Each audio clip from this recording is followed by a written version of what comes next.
De schrik ziet er ons goed in. Nevens de deskundigen zou de consument vanwege de crisis de crisis thuis vieren. En zo'n een soort tafeltjes in de restaurants leeg blijven. Maar neert is minder weer. De criesbrunches en diners binnen haast alweer volboekt. De restaurants draaien zelfs beter als verleden jaar. Het is buitengewoon goed. Als wij kijken naar bijvoorbeeld vandaag hadden wij deze zaal nog wel 2 keer kunnen verkopen. Reserveringen lopen al ruim 3-4 weken. We merken niet van de recessie.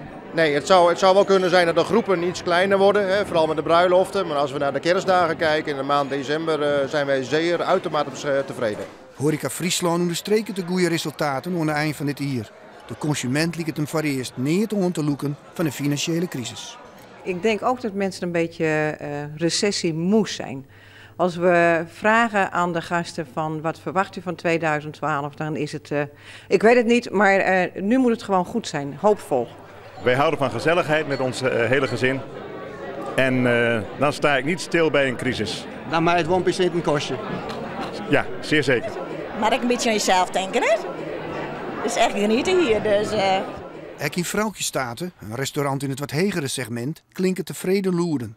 Alle tafels binnen Joen bezet voor het kriesdiner. Als wij joggen naar vorig jaar en we joggen naar dit jaar, dan draaien we dit jaar meer couverts dan vorig jaar. Natuurlijk, wij moeten er wel om denken.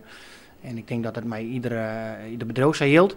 Maar als wij joggen naar dit jaar en het andere jaar, nogmaals, dan hebben wij zeggen dat we daar net les van hebben.